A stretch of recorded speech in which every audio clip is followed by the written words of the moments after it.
And we're continuing with the third chapter of The Mystery of the Cupboard. We've learned from the guys who are thatching the roof at Omri's house that every time a roof is thatched, the roofers put a bottle in the roof with all the information from when it was thatched, and since this house was built in 1704, when they find the bottle, they're going to find a lot of information, which Omri's father is very excited about. And we'll continue from the paragraph break. That night, Omri lay awake in his new room, under the denuded roof and bare eaves, with the window open. The milk dish had been empty again this morning, and he'd wanted to keep watch all night, but of course his mother wouldn't let him. It was hard to fall asleep anyway. He was so used to traffic going past all night, and London street lamps lighting the room. He still wasn't quite used to the darkness and quiet of the country. Not that it was dark tonight. There was a full moon. It bathed the surrounding hills, fields, and woods, and shone down through the little tear in the roofer's tarpaulin over his head. It was a bit like his old room, where he'd slept on a platform under a skylight. It had felt like sleeping out under the sky. Suddenly he sat up. He heard a cry. It sounded just like the cry of a cat in distress. Without thinking, he jumped up and rushed through Guyon's room that he had to pass through to get to the stairs, and fumbled his way down and out into the soft-scented, unfamiliar, mildly scary country night, full of rustlings and creature noises that you never heard in London.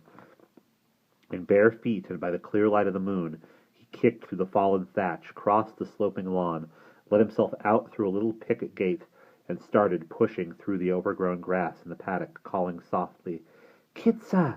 Kitsa! Come on, kits!" and making swisha-wisha noises that used to bring her running.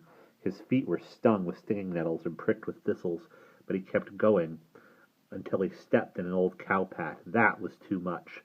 "Bloody country!" he exploded, and turned back, but not before he'd had a long listen. He couldn't hear her now.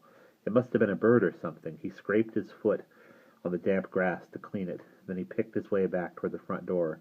It occurred to him, just as he was about to go in, to have a look to see if the milk had been drunk yet.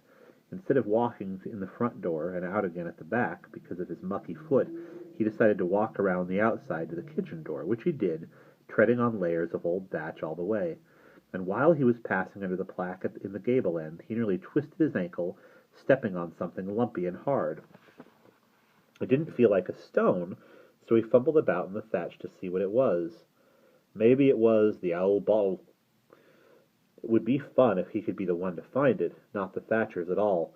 The rotted reeds had all matted together and must have fallen off the roof in a clump, instead of in thousands of loose bits, like most of it.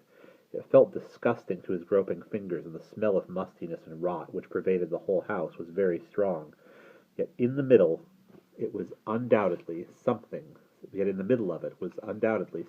solid. He fished it out.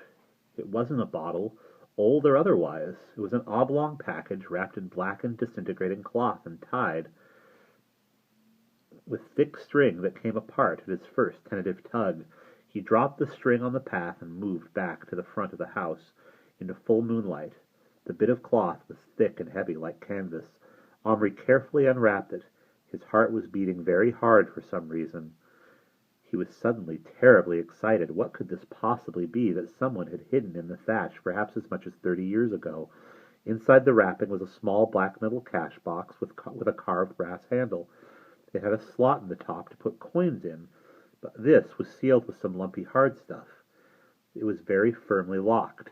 Separate from it was another flat package that had lain under the box inside the cloth. When Omri unfolded this second piece of canvas, he found a thick notebook inside. It had a leather cover with metal corners and was full of writing. And we will pause there.